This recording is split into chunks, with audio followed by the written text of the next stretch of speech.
Welcome to this week's episode of Voices of the Past, the podcast which allows us, through the use of technology, to interview famous and brilliant minds of the past. In this week's episode, we have the one and only Friedrich Nietzsche, known for his philosophy and difficult writing.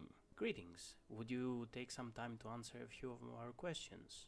How curious? Even now, the eternal return of questions persists. Speak then, and let us see if your questions possess the strength to confront the abyss of my thought.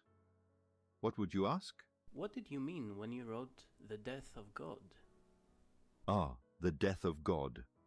A phrase heavy with consequence and profound meaning. It does not mean that some celestial being has literally perished, no. It signifies the collapse of the foundations of absolute values and truths upon which Western civilization built its meaning, its morality, its very way of understanding existence. God was the ultimate guarantor of meaning, the source of all purpose and order. But with the rise of science, reason, and critical thought, that foundation was shaken to its core. Men no longer believe in the divine order. They stand alone, staring into the abyss. God is dead, I proclaimed, not to celebrate, but to warn. This event leaves a terrifying void. Without God, without the eternal heavens above, men must become gods themselves, creators of new values, architects of meaning in a world stripped bare.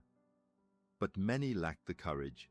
They stagger in despair, clutching to old idols or falling into nihilism. The death of God is the dawn of freedom and the burden of responsibility.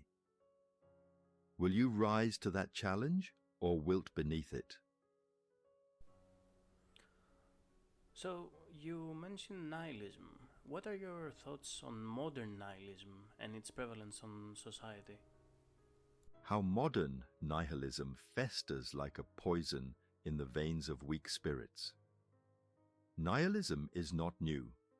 It is the consequence of the death of God, the great event that shattered the foundation of values upon which men once leaned. But modern nihilism, this passive despair and meaninglessness, is the sickness of the herd, the symptom of those unwilling to create new values. They say, nothing matters, but this is a lie born from exhaustion, a final surrender.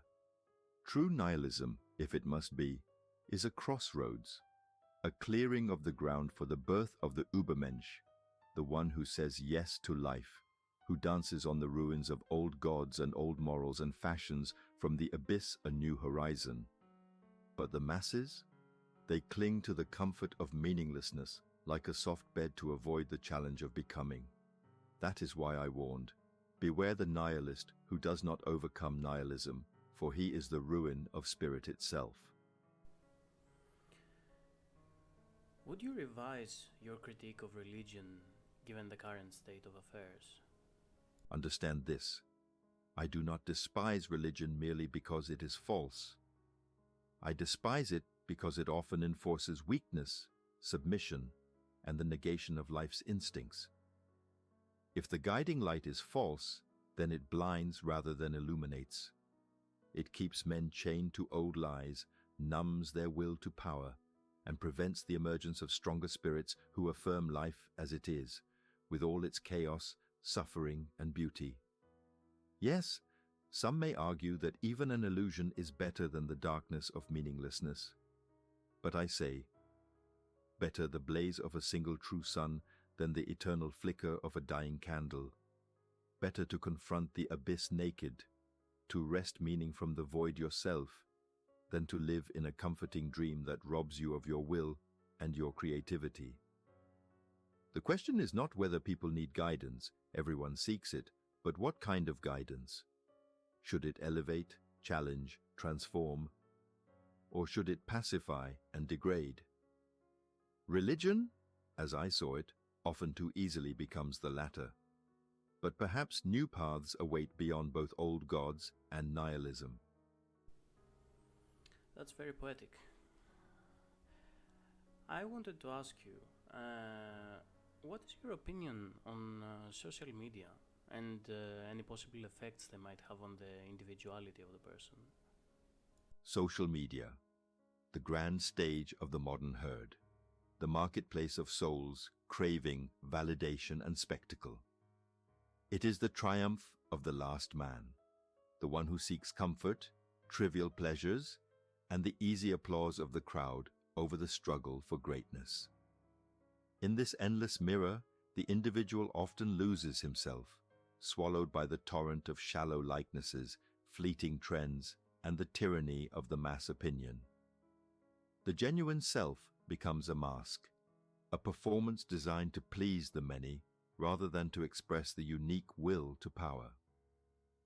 Social media amplifies the will to conformity, the fear of solitude, the avoidance of the abyss where true creation stirs. The soul is fragmented into pixels and posts, measured by likes and follows as if this were the measure of value. Yet, and this is crucial, the possibility remains for the strong spirit to use these very tools to create, to challenge, to stand out. But such an one is rare, for it demands the courage to swim against the current of the crowd, to endure solitude in the storm of noise. Do you have anything to say to young people who might feel disillusioned or alienated? To the young souls adrift in disillusionment and alienation, I say this: you stand at the edge of an abyss not of your making, but one that calls to you with a dreadful invitation to create yourself anew. Your despair is not a curse but a sign. The old values no longer serve, and you must become the architects of your own meaning.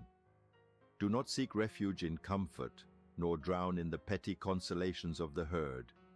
The path is lonely, fierce, and demanding, but it is also the only path that leads beyond the void. Embrace your suffering as a forge for strength.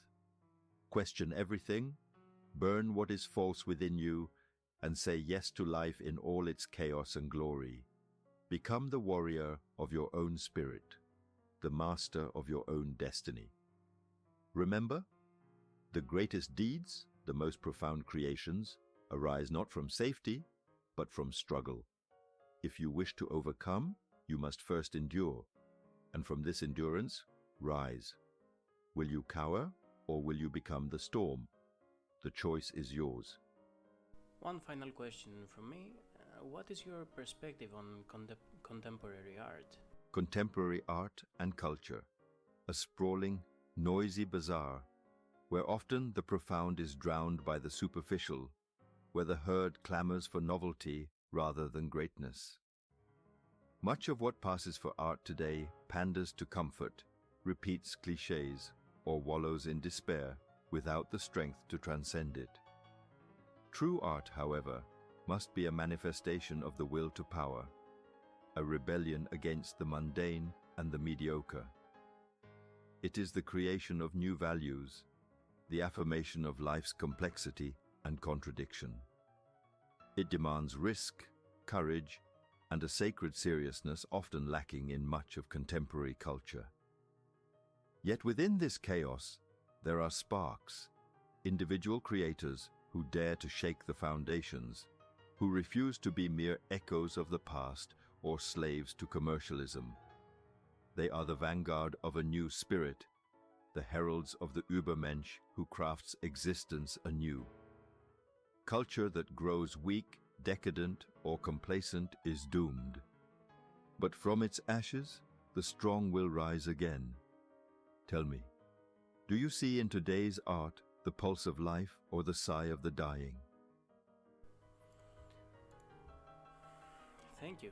Thank you for your time. That's all my questions, and let's hope for optimism. May you walk forward with eyes unclouded, with a heart that dares, and with the strength to say yes to life, even when it howls. Remember, the path of becoming is yours alone to tread. Make of yourself a work of art. Farewell, fellow soul, and if ever the abyss gazes back, smile. Well, that was today's episode with Friedrich Nietzsche as a guest. I hope you guys enjoyed it, and if you have any suggestions for future guests, let me know. Until always, thank you.